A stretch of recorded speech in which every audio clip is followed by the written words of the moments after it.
Tu viens leur donner ta joie.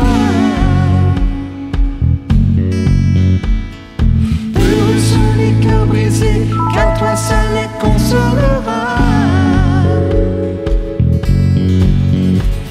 Car tu nous remplis d'une vie nouvelle, nous t'aimerons d'un amour éternel. Tu ouvres grand les portes des cieux.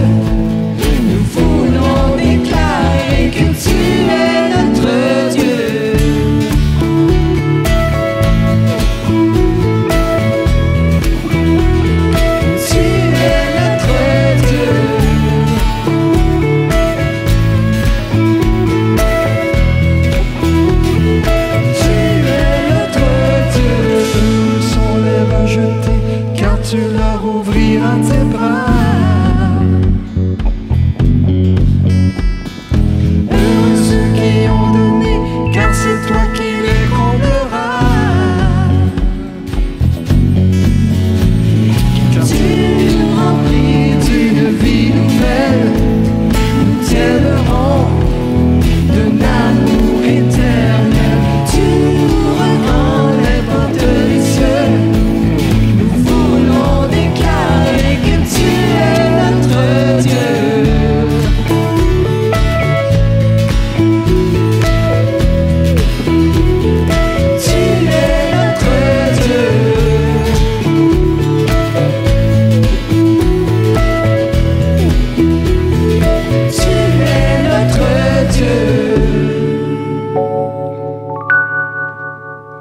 Car tu nous remplis d'une vie nouvelle, nous t'aimerons d'un amour éternel.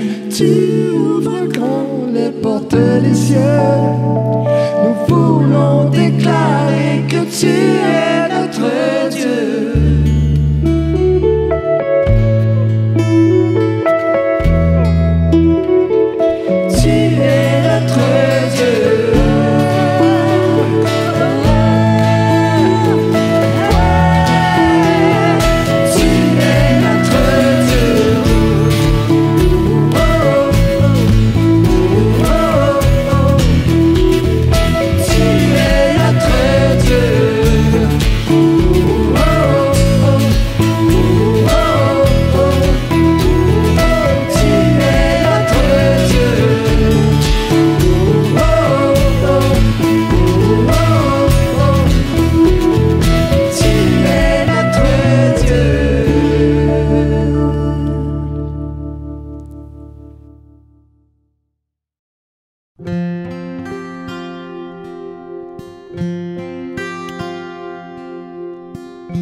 Le triomphe de l'Évangile dans un monde de chaos.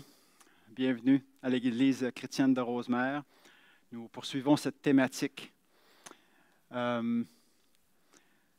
Pourrais-tu raconter l'histoire de Dieu dans ce monde de chaos, dans notre monde qui a besoin de quelque chose? Parce que, comme André le disait, il a énoncé plusieurs évidences que notre monde souffre de chaos. Alors l'Évangile est de plus en plus nécessaire, requise. Alors, est-ce que tu pourrais raconter l'histoire de Dieu pour aider dans ce monde de chaos? Je vous donne un peu ma version de l'histoire de Dieu. Habituellement, on la divise en 4 étapes. La création de Dieu, lorsque Dieu a tout créé, c'était l'harmonie, tout allait bien. Et après ça, il y a eu ce qu'on appelle la chute, un problème, et l'histoire de rédemption, l'histoire de salut, donc la solution. Et après ça, la restauration finale, le dernier coup de pinceau, donc on revient à l'harmonie. Donc, si j'avais à la dire, à la raconter à mon voisin, à mes collègues de travail, je dirais quelque chose de semblable à ça et je vous invite à le faire, l'exercice, à le mettre dans vos propres mots. Donc, j'expliquerai que dans l'étape de la création, bien, au tout début, au début des temps, Dieu a créé, Dieu était le créateur, le grand créateur de toutes choses. Il a tout créé et tout était harmonieux, tout était beau, tout était parfait. Et puis l'être humain était en communion avec Dieu, son Créateur. Tout allait bien. L'environnement était plaisant. Il n'y avait pas de souffrance, pas de mort, pas de honte, pas de blâme, pas de maladie, pas de cancer, pas de rien de ça. Tout était beau, tout était harmonieux.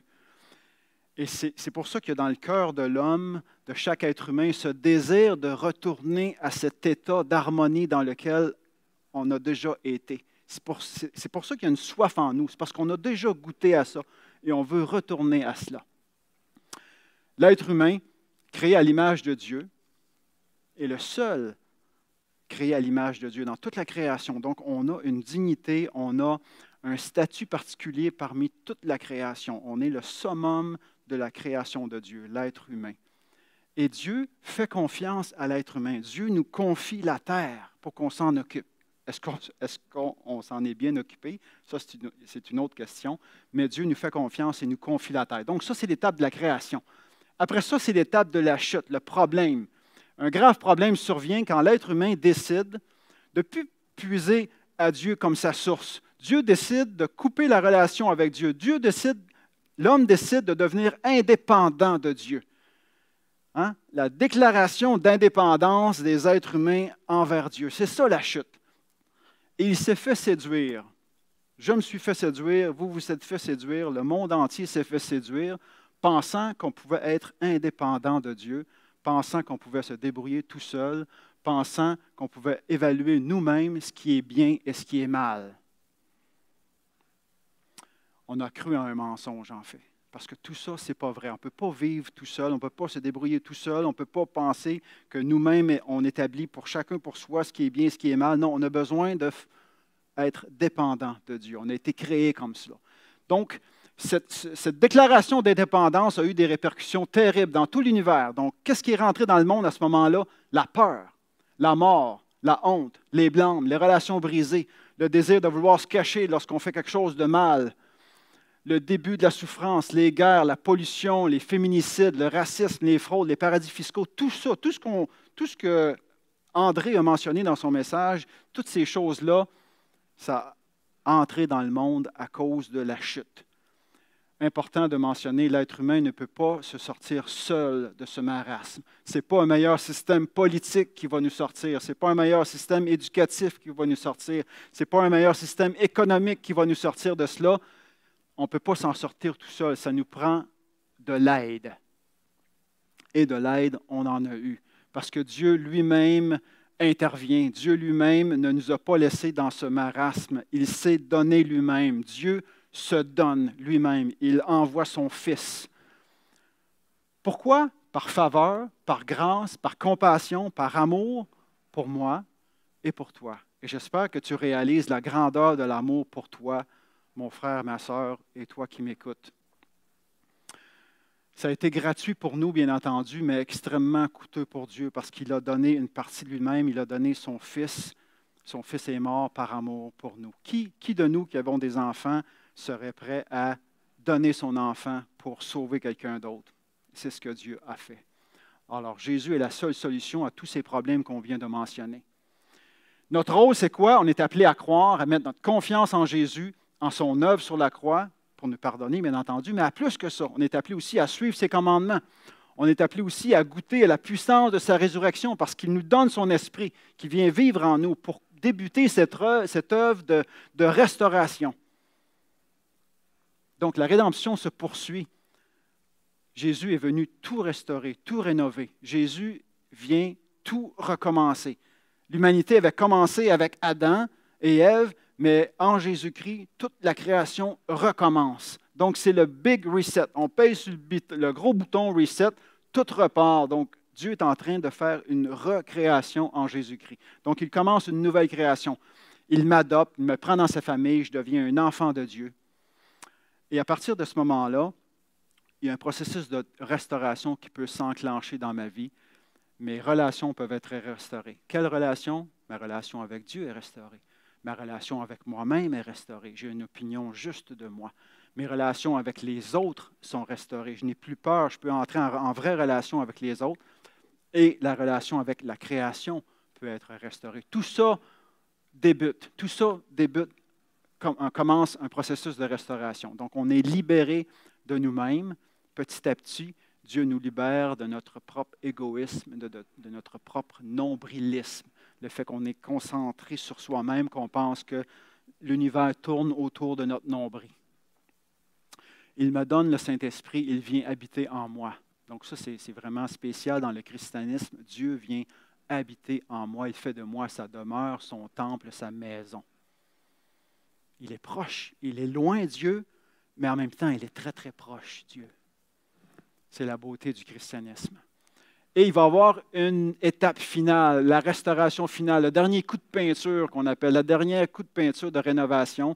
Et à ce moment-là, toute la souffrance, toute la mort, toute la honte, tous les blâmes, tous les féminicides, toutes les pollutions, tous les problèmes vont disparaître. C'est le retour à l'harmonie. Tout ça est enlevé, on retourne et on vit en communion avec Dieu. Dieu est là. On n'aura même plus besoin de soleil, nous dit la Bible, parce que c'est Dieu lui-même qui va nous éclairer, comme c'était au début de l'humanité. Donc, on commence avec l'harmonie et on retourne à l'harmonie. Ça, c'est l'histoire de Dieu. Je l'ai dit dans mes mots. Et je vais la répéter à chaque fois que je vais venir dans cette série-là pour nous équiper à être capables de raconter l'histoire de Dieu à ma famille, à mon voisin, à mon collègue de travail, à mes amis. Parce qu'on vit dans un monde de chaos. Est-ce que vous ne pensez pas que cette histoire est nécessaire lorsque l'on vit dans un monde de chaos? Je dis oui, moi. Je dis qu'elle est nécessaire. Elle est requise, cette histoire-là, pour donner de l'espoir, pour donner du sens aux gens. Le mois passé, on a commencé avec cette étape. On a approfondi cette étape de Dieu créateur. Qu'est-ce que ça veut dire que Dieu est créateur? Et je dirais plus que ça, Dieu est merveilleux créateur, parce que plus on examine la création, plus on s'aperçoit que Dieu est merveilleux. Et j'espère que mon premier message a suscité de l'émerveillement en vous. À chaque fois que je m'arrête à la création, ça suscite de l'émerveillement. Et encore aujourd'hui, j'espère que ça va susciter de l'émerveillement en vous aussi. Dieu créateur. On avait commencé à regarder que il y a bien des scientifiques dans le monde qui, lorsqu'ils étudient la création, ne peuvent pas dire que tout ça est le fruit du hasard. Ils concluent que c'est impossible. La complexité de tout ce qui existe, c'est trop beau, c'est trop grand, c'est trop complexe pour que ce soit juste le fruit du hasard. Alors, ils concluent qu'il y a nécessairement une intelligence créatrice. Ils ne l'appellent pas Jésus, comme un chrétien va faire, mais ils vont dire, écoute, il y a une intelligence créatrice en arrière de cette création. C'est impossible que ce soit juste le fruit du hasard. Donc, il y a de plus en plus de scientifiques qui croient cela. Et je vous ai donné des preuves au niveau de la création de l'univers, au niveau des lois physiques et au niveau de l'astronomie. Donc, je vous ai dit que notre système solaire était très unique dans l'univers entier. On sait maintenant que l'univers est en expansion. Et non seulement ça, on sait que la vitesse d'expansion augmente de plus en plus. Donc, l'univers s'étend de plus en plus vite. Est-ce qu'on va arriver à la fin un jour? Probablement jamais. Mais dans tout cet univers qui nous dépasse, notre système solaire est gros comme une tête d'épingle, en fait, et est très unique. Donc, le Soleil est unique dans sa densité, dans le fait qu'il permet à des planètes d'avoir une orbite circulaire, dans le type de lumière qu'il émet. Il est très unique. La Terre est unique aussi dans sa grosseur, dans sa densité, dans son atmosphère, dans ses croûtes terrestres, dans son noyau terrestre. Le fait que la Lune a un rôle sur les marées. Jupiter, qui est une grosse planète avec une grosse densité, avec une grosse la force gravitationnelle, fait en sorte qu'il y a des gros météorites qui pourraient rentrer en collision avec la Terre, mais ils sont collés, ils vont se coller sur Jupiter. Jupiter va les attirer, donc on est protégé par Jupiter. Écoutez, c'est fabuleux ce qui se passe au niveau du système solaire. Donc, toutes les preuves sont là pour dire, écoutez, si la Terre était un petit peu trop proche du Soleil, ça serait comme Vénus, ça serait trop chaud, il n'y aurait pas de vie. Si on était un petit peu trop loin du Soleil, ça serait comme Mars, ça serait gelé, il n'y aurait pas de vie. On est juste à la bonne distance du Soleil pour qu'il y ait la vie. Réécoutez mon message numéro 1 pour faire un retour là-dessus si vous voulez. Donc, voici ce qu'on avait couvert. Aujourd'hui, on va couvrir la biochimie cellulaire et l'ADN. Mais juste avant, le 25 décembre 2021, oui, c'était Noël, mais il y a quelqu'un d'autre qui célébrait autre chose. Son nom, c'est René Doyon. Il est un astrophysicien. Il s'occupe de l'observatoire au lac Mégantic et il assistait au lancement du télescope James Webb. Je ne sais pas si vous avez entendu parler de ça dans les nouvelles. Après 20 ans d'attente, après des investissements de 10 milliards de dollars, le télescope James Webb est l'instrument ou la machine ou l'outil la plus complexe que l'être humain ait jamais créé. De toute son existence. Pensez à l'ordinateur le plus puissant, c'est rien par rapport au télescope James Webb. Il est où ce télescope-là en ce moment? Il a été lancé le 25 décembre 2021, donc ça fait quelques mois, et il voyage à 1,5 million de kilomètres de la Terre. Il voyage en même temps que la Terre autour du Soleil. Et il a pour but, non pas comme le télescope Hubble pouvait percevoir la lumière, il est 100 fois plus puissant que le télescope Hubble et il a la capacité de détecter de la lumière invisible, donc de la lumière infrarouge.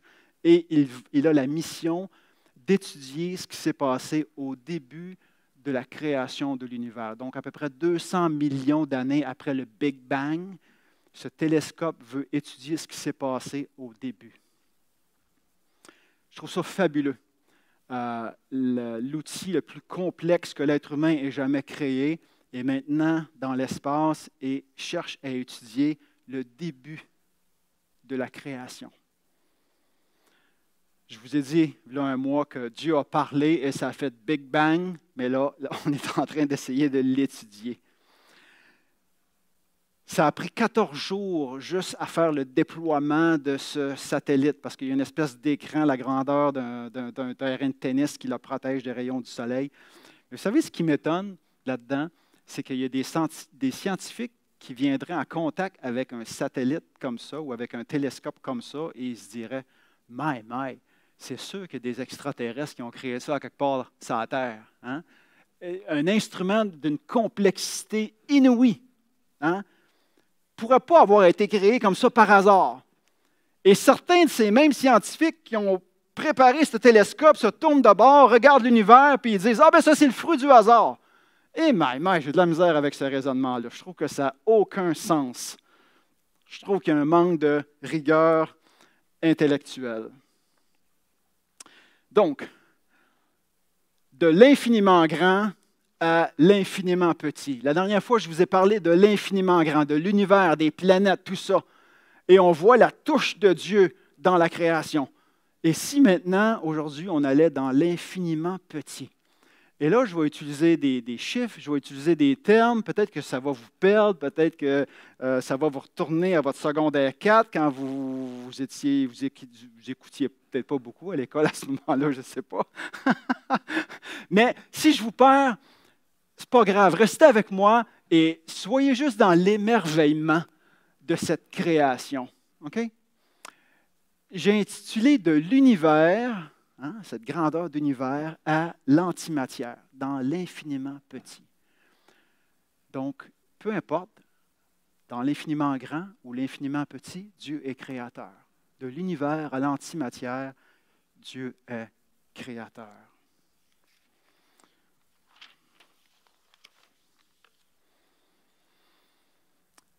Je vous ai mis des petites photos ici.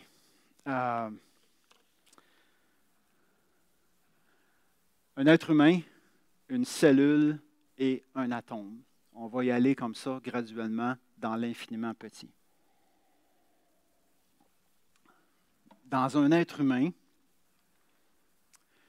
il y a 30 billions. Donc, 1000, millions, milliards, billions. Il y a 30 billions de cellules. Passez-y une minute, là. 30 billions. Là, regardez-vous, là.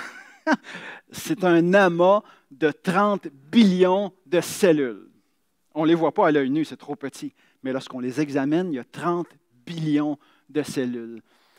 Ils ne sont pas tous pareils, ces cellules-là. Il y a plus de 200 types de cellules dans le corps humain. Okay? La cellule de la peau n'est pas la même que la cellule de l'ongle, n'est pas la même que la cellule du foie, ou que celle du cœur, ou que celle du cerveau, etc. Donc, il y a plus de 200 types différents de cellules et le nombre en totalise 30 billions. Donc, ça, c'est au niveau cellulaire. Donc, ça, c'est un être humain. Ça, c'est une cellule. Il y en a 30 billions comme ça, avec plus de 200 sortes. Maintenant, la cellule, elle est composée de quoi? Chaque cellule est composée de 10 billions d'atomes. De l'hydrogène, du carbone, de l'oxygène. On entend ces mots-là, mais on ne réalise pas la petitesse de ces éléments-là. Ce sont des atomes. Donc, ça en prend pour une cellule, une seule petite cellule, ça en prend 10 billions d'atomes. Donc, des hydrogènes, des carbones, des oxygènes qui sont pognés ensemble de différentes façons. Donc, imaginez, comptez un petit peu rapidement, ceux qui sont forts en maths, là, comptez le nombre d'atomes dans un corps humain. Okay? 10 billions multiplié par 30 billions. Ça commence à faire un gros chiffre. Okay? Si on va un peu plus profondément dans le petit, donc un atome, c'est quoi? On a un atome ici. Dans chaque atome, il y a un noyau au centre qui est composé de protons et de neutrons au milieu et d'électrons alentour.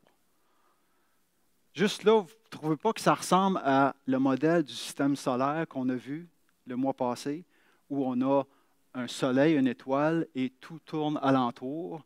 Donc, dans l'infiniment grand, on a ce modèle-là, et dans l'infiniment petit, on a le même modèle. Et là, si on pousse les recherches, il y a plus que ça dans un atome. Dans chaque atome d'hydrogène ou de carbone ou d'oxygène, ça fonctionne comme ça. Le nombre d'électrons varie, tout ça.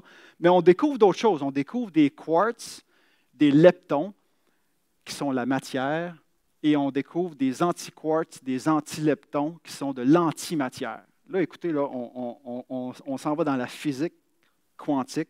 Ça dépasse l'entendement. Ce ne sont pas des particules visibles, mais ce sont des particules qui influencent tout le reste. Les bosons de Higgs, etc. Donc, tout cela, là, c'est des choses invisibles, mais qui influencent tous les protons, tous les neutrons et tous les électrons. Juste ça, je trouve que ça nous rapproche de Dieu. Une force invisible qui contrôle tout le reste. Et on a ça comme modèle dans chaque atome qui compose chaque cellule, qui compose chaque être humain. Je trouve ça complètement fabuleux de s'arrêter à cela. Les bosons de Higgs, puis les quarks, puis tout ça, ce sont des choses qui sont étudiées. On a ici un tunnel qui mesure, ici, il est établi dans le souterrain de la Suisse. Donc, on a un tunnel en forme de rond ici. Et on est en train d'en construire un plus grand qui va avoir 100 km comme ça de long. Et dans ce tunnel, on pousse des protons, des neutrons, on fait en sorte que des molécules se rencontrent et on étudie ce qui se passe. Et c'est à travers ce genre d'expérience scientifique qu'on découvre ces choses-là. Moi, je trouve ça fabuleux. Bon, pour retourner sur le terrain des vaches, ces atomes-là, hein, les scientifiques nous disent qu'il y a eu un Big Bang, puis ça a créé du carbone, puis de l'oxygène. OK, mais qui a créé les atomes? Hein? Qui a fait en sorte que ça s'est organisé comme ça? Qui a fait en sorte qu'il y a eu un noyau de protons, neutrons, puis des électrons, puis qu'il y a eu quelque chose qui s'est appelé le carbone, puis quelque chose d'autre qui s'est appelé l'oxygène? Ça prend une force créatrice en arrière de ça. Donc ici, à chaque fois que vous mettez du sucre dans votre café, on appelle ça du saccharose. OK? Mais du saccharose, ça ressemble à ça au niveau moléculaire. Donc là, peut-être que je vous ai perdu, mais il y a des atomes, il y a 12 atomes de carbone, 11 atomes d'hydrogène, puis 22 atomes d'hydrogène, puis 11 atomes d'oxygène. Donc le carbone, c'est le gris. Les hydrogènes, ils sont en blanc et les oxygènes, ils sont en rouge. Donc, quand vous mettez du sucre à café, là, du sucre dans votre café, ça ressemble à ça. C'est ça que vous mettez dans votre café. C'est ça le goût sucré. OK, ça part de là. Donc, ça, on est capable de comprendre ça. OK? Quelques molécules qu'on appelle du saccharose. Ça, déjà un peu plus complexe. On appelle ça un acide aminé. Donc, on a de l'hydrogène, aussi de l'azote. On a des carbones, on a de l'oxygène. Donc, ça, c'est juste un acide aminé. Si on prend cette petite molécule-là, il y a 147 aminés dans cette protéine-là qu'on appelle de l'hémoglobine. L'hémoglobine, tout le monde en a. Ça circule dans votre sang. C'est comme des disques, des globules rouges, en fait. Hein? Et puis, ça a comme fonction de transporter l'oxygène. L'oxygène qui donne la vie. Donc, ça transporte l'oxygène et ça capte l'oxygène dans vos poumons et ça s'en va partout dans le système sanguin pour nourrir vos cellules. Donc, vous voyez la complexité de la chose. Comment est-ce que l'hémoglobine aurait pu se créer tout seul? De développer cette capacité de capter l'hydrogène et de la relâcher dans les cellules pour nourrir le corps humain. Des protéines comme ça, comme l'hémoglobine, ça en prend 20 000 protéines différentes pour qu'un corps humain fonctionne. 20 000 types de protéines différents que le corps humain fabrique pour qu'il fonctionne tout seul. C'est phénoménal. Il y a tellement de places où ça peut chuter qu'un corps en santé est un miracle jour après jour. Il y a tellement de maladies, il y a tellement de places où ça pourrait foirer en bon français que la santé est un miracle. Donc, si vous êtes en santé, célébrez votre miracle. La cellule. Donc, il y en a 30 billions dans le corps humain. Il y a différentes structures dans la cellule. Il y a le noyau où on va retrouver le code génétique. Il y a le réticulum endoplasmique où les protéines vont être produites, etc. Je n'irai pas dans les détails. Ici, on a les mitochondries qui servent à produire de l'énergie. Les lysosomes, c'est le service de déchets. Donc, voici, chaque cellule est composée de toutes ces structures-là qui sont extrêmement complexes. Et ça se serait développé par hasard. Ça ne tient vraiment pas la route de développer quelque chose de cette complexité-là par hasard. Je vous donne 2 exemples. La grande foi des athées. J'appelle ça la grande foi des athées parce que, considérez avec moi, là, allons dans l'émerveillement. Ça prend 10 billions d'atomes pour former une seule cellule. On est d'accord avec ça? Et ces atomes doivent s'organiser pour créer des acides aminés qui, elles, doivent s'organiser pour créer des protéines qui, elles, on sait que ça en prend 10 000 pour qu'une seule cellule fonctionne, et ça prend 200 types différents de cellules dans le corps humain, et ça prend plus de 30 billions de cellules dans le corps humain. Et tout ça, ça se serait arrivé par hasard. Impossible. Complètement impossible. Je vous donne deux exemples. On a une bactérie ici. Il y a des petits poils sur le dessus, puis il y a des espèces d'hélices ici. Les petits poils, on appelle ça les ciliums. Bien, ils ont une particularité. Ce sont des poils comme j'ai sur la tête, mais ils ont la particularité de tout bouger en même temps. Ils vont tous fou. Et ça permet à des cellules comme dans le système respiratoire d'éliminer le mucus. Mes poils, moi, n'ont pas cette fonction-là. Hein. Vous n'avez jamais vu mes poils se promener, hein, ça serait drôle. Hein. Mais si c'était le cas, il faudrait qu'il y ait quelque chose qui contrôle chaque poil puis dire, OK, mais toi tu bouges, mais toi tu vas bouger en même temps. Vous voyez, ça prend 50 protéines différentes juste pour faire en sorte que les poils bougent en même temps. Et on retrouve ça sur la surface des cellules. L'autre chose, le flagellum, juste ici. Ça, là, c'est le moteur le plus impressionnant. Bombardier puis Pratt & Whitney peuvent aller se rhabiller avec leur réacteur d'avion parce que ça tourne à 10 000 RPM. Hein? Quand vous allez en auto, vous avez un RPM. Là, quand vous approchez de 4-5 000, vous êtes dans le rouge. Ça tourne à 10 000 RPM et dans une fraction de seconde, ça tourne de l'autre bord. Demandez à Pratt & Whitney de vous faire un réacteur d'avion qui tourne à 10 000, puis une seconde après, il tourne à 10 000 dans l'autre sens. Impossible. Mais la cellule fait ça et se déplace, et la cellule sait où elle va. Incroyable. On est dans l'émerveillement. On est dans on n'est même pas capable de saisir la complexité.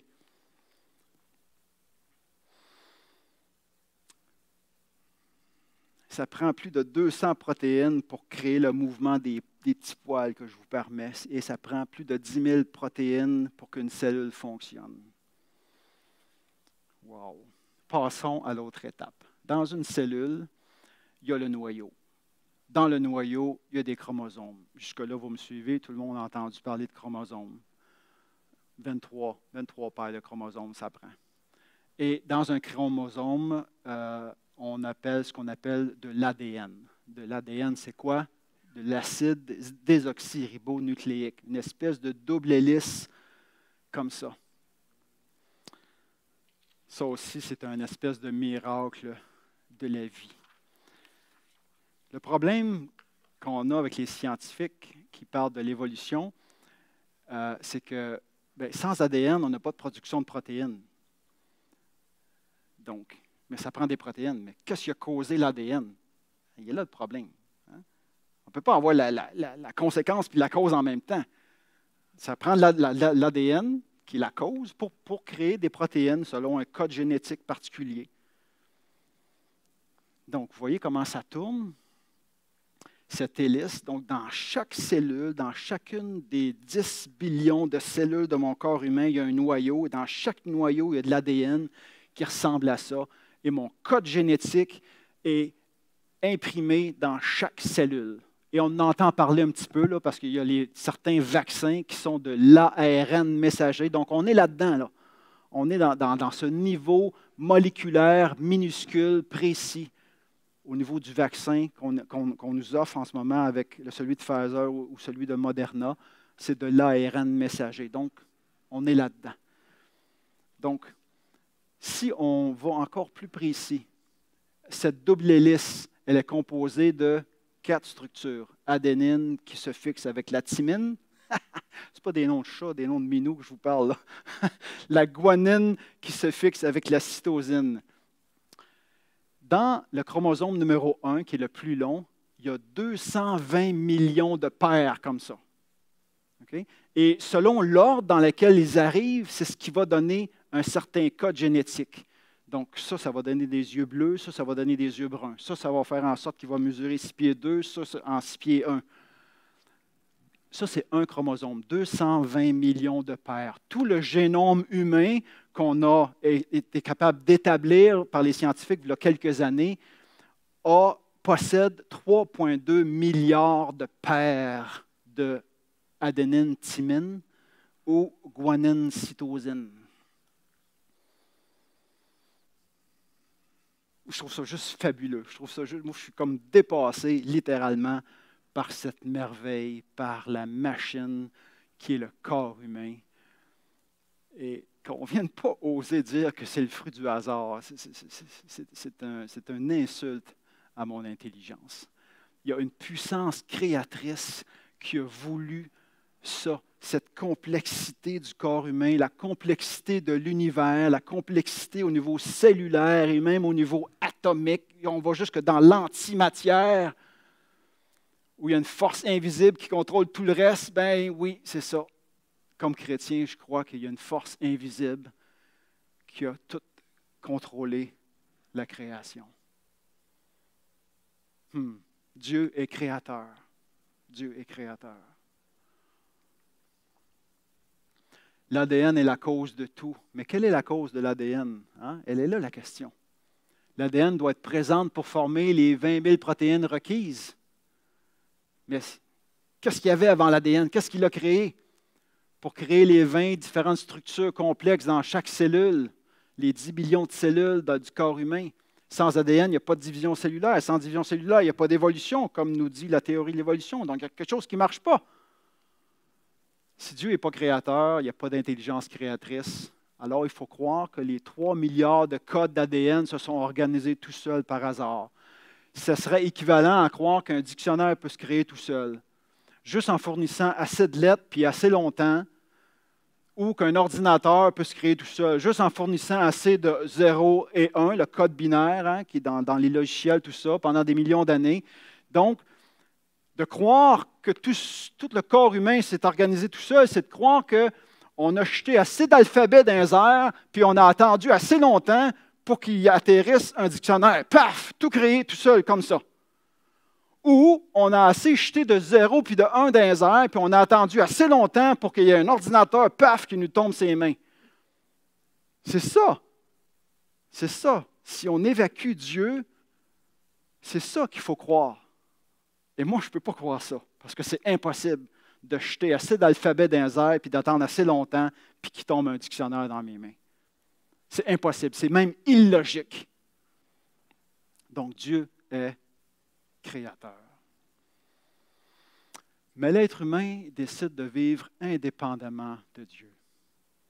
Malheureusement, l'être humain décide de vivre comme si Dieu n'existait pas. Et ça, ce n'est pas vrai juste pour Adam et Ève, c'est vrai pour moi, c'est vrai pour toi. Et à chaque jour, on doit redécouvrir qu'on est dépendant de Dieu. Voici comment Paul le décrit, l'apôtre Paul, dans le chapitre 1 de Romains.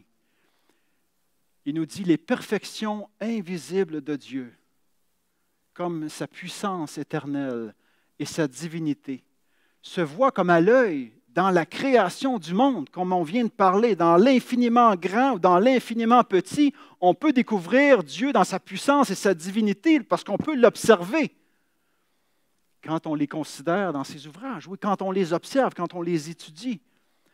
Les non-croyants sont donc inexcusables, puisque, ayant connu Dieu, ils voient bien la création, tout le monde est témoin de la création, ils n'ont point glorifié comme Dieu. Ils ne lui ont point rendu grâce, mais ils se sont égarés dans leurs pensées et leur cœur, sans intelligence, a été plongé dans les ténèbres. Voici une description de l'être humain sans Dieu, l'être humain qui décide de vivre sans Dieu. Il a le même témoignage de la création, mais ils n'ont point glorifié Dieu, ils ne lui ont point rendu grâce. Donc, en tant que croyant, on va glorifier Dieu. On est témoin de sa création et on va le glorifier et on va lui donner grâce. C'est ce qui m'amène vers la Sainte Seine. Aujourd'hui, on va prendre la Sainte Seine ensemble. Si vous n'avez pas encore préparé vos éléments, partez en courant, allez chercher vos éléments. On va la prendre ensemble dans une minute. Donc, dans notre monde de chaos, qui est notre thématique, la victoire de l'Évangile, c'est de proclamer que Dieu est créateur. Dans ce monde de chaos, on a besoin de se rappeler que Dieu est créateur et qu'il est souverain et qu'il les contrôle. Il n'a pas créé puis il s'est poussé dans le fond de l'univers. Il a créé et il est encore présent. Et il est encore impliqué dans sa création. Il est encore témoin de tout ce qui se passe. Il sait même quand un petit de mes cheveux tombe à terre. Il est impliqué dans sa création à ce niveau. Et nous allons prendre ensemble la Sainte Seine, qui est appelée aussi l'Eucharistie ou la communion. La communion avec Dieu, bien entendu. La communion avec la Trinité qui est une communion à elle-même. Hein? J'aime à dire que la Trinité est un triangle amoureux. Lorsqu'on utilise cette expression-là de triangle amoureux, on pense à autre chose, mais la Trinité est vraiment un triangle amoureux éternel. Et on est appelé à rentrer en communion avec ce triangle amoureux, le Père, le Fils et l'Esprit, qui nous invite à les suivre. Je me suis amusé un petit peu pour rester dans l'idée de la biochimie, parce que je vous ai mis ici une protéine qu'on retrouve dans le pain, qu'on appelle la gliadine en anglais. Donc, on a encore nos atomes de carbone, d'hydrogène, d'azote, etc. Donc, lorsqu'on prend le pain, c'est ce qu'on mange et c'est ce qui vient nous nourrir. Et c'est Dieu qui a créé ces atomes et ces protéines. Vous savez, le pain est un aliment de base. De la plupart des sociétés, de la plupart des peuples ont le pain comme aliment de base, la farine. Et nous disons dans le Notre Père, donne-nous aujourd'hui notre pain de ce jour. Donc, ce qu'on dit en fait, c'est que on a des besoins, hein? On a des besoins de base, comme le pain est un élément de base. On a des besoins de base, Seigneur, et viens à notre aide. Donne-nous ce qu'on a besoin. Donc, je vous invite à partager avec Dieu ce que vous avez besoin pour vivre. Quels sont vos besoins de base pour être heureux? Donc, je vous invite à les partager à Dieu. Donne-nous aujourd'hui ce que j'ai besoin. Donne-moi, Seigneur, ce que j'ai besoin aujourd'hui pour vivre. C'est ça qui nous est dit dans Notre Père. Donc, comme le pain est un élément essentiel à la vie, nous proclamons, parce que Jésus a utilisé cela comme symbole de son corps, nous proclamons que Jésus est un élément essentiel à notre vie également, notre vie spirituelle. Et comme on a besoin de manger de ce pain pour nourrir notre corps, nous avons besoin de manger de Jésus pour nourrir notre vie spirituelle, pour nourrir notre âme. Il y a quelque chose de particulier dans les symboles que Jésus utilise pour la scène. Il utilise le pain et le vin. Pourquoi est-ce qu'il utilise ces symboles-là? Est-ce qu'il n'aurait pas pu utiliser d'autres symboles comme de l'eau et une pomme, un poisson, je ne sais pas, probablement. Mais il a décidé d'utiliser des symboles d'aliments transformés, d'aliments modifiés. Il aurait pu utiliser de l'eau. De l'eau, on en trouve à l'état naturel, ou une pomme, on trouve ça à l'état naturel. Mais il a décidé d'utiliser du pain et du vin, qui sont des aliments modifiés, transformés, qui ont passé à travers une modification. Pourquoi? Pourquoi je vous dis cela? Le pain est composé de blé. Pour récolter le blé, il faut que le grain de blé soit planté en terre, nous dit la Bible. Il faut qu'il meure, hein, et qu'il ressuscite. Et après ça, on cueille ce grain, on le broie, on en fait de la farine et du pain. Donc, lorsque Jésus donne le pain comme symbole de son corps, il vient nous parler de sa mort et de sa résurrection. Il vient nous parler de son corps qui a été broyé pour nous donner la vie. Donc, lorsqu'on prend le pain, c'est ce qu'on se souvient. Donc, prenons le pain ensemble, frères et sœurs.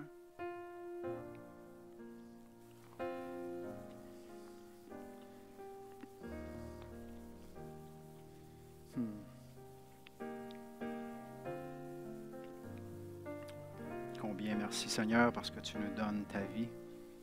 Tu nous donnes ton corps pour nous nourrir. Dans Jean 6, tu nous dis, tu nous invites à manger de ta chair, Seigneur, à manger de toi. Et symboliquement, on prend ce pain, on se remémore ta mort, comme ce grain de blé qui est mort, et on se remémore ta résurrection. Seigneur, ton corps a été broyé comme les grains de blé. Ton corps a été broyé dans la souffrance sur la croix pour nous, par amour pour nous. Toi, le Dieu créateur de toutes choses, toi, l'univers a été créé par toi, pour toi et en toi. Et tu t'es fait chair, tu t'es humilié, tu as pris le corps d'un homme et tu nous donnes ce bout de pain comme symbole de ton corps. Gloire à toi, Jésus.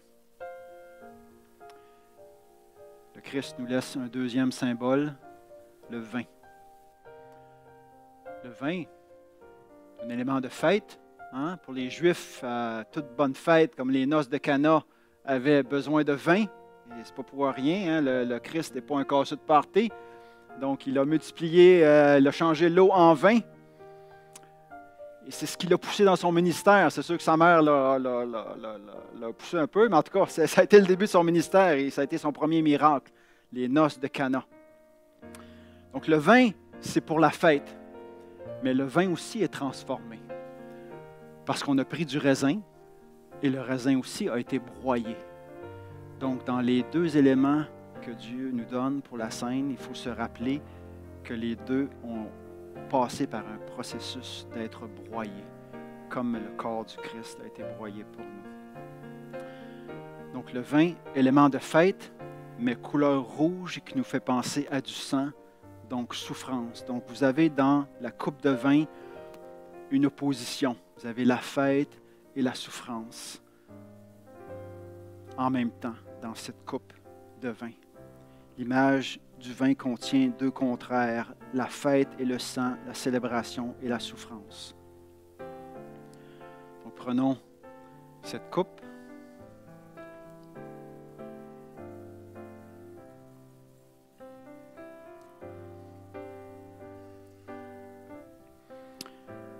Seigneur, merci pour le vin, le fruit de la vigne, le fruit de la terre et du travail des hommes. Ces deux éléments demandent la création d'une part et l'implication de l'être humain dans la préparation de l'autre part. Il y a une belle complicité, Seigneur. Donc oui, nous disons oui à ton salut. Nous voulons participer pleinement à ton salut, Seigneur. Nous voulons répondre à ton amour fou que tu nous donnes en disant oui, Jésus, je veux te suivre. Merci pour ta vie. Merci pour l'exemple de ton sang qui a coulé. Oui, Seigneur, tu es mort. Tu es passé à travers la mort, tu es passé à travers les ténèbres, tu es passé à travers le rejet de tes disciples, même le rejet de ton Père, alors que tu portais les péchés du monde. Tu es passé à travers tout cela, par amour pour moi, par amour pour nous. Nous voulons te rendre gloire, Seigneur. Nous te disons merci. Amen. Voilà.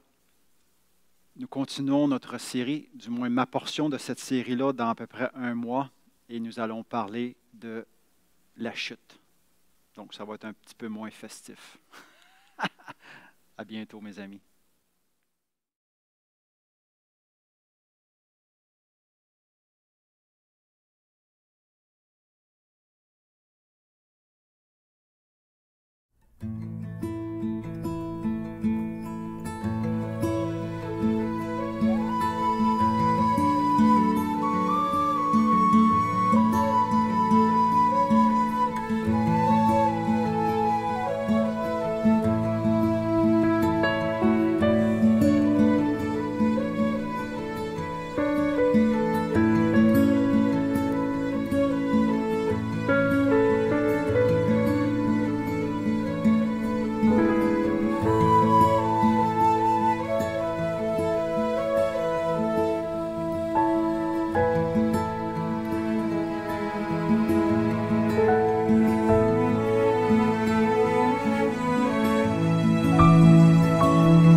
éclatant de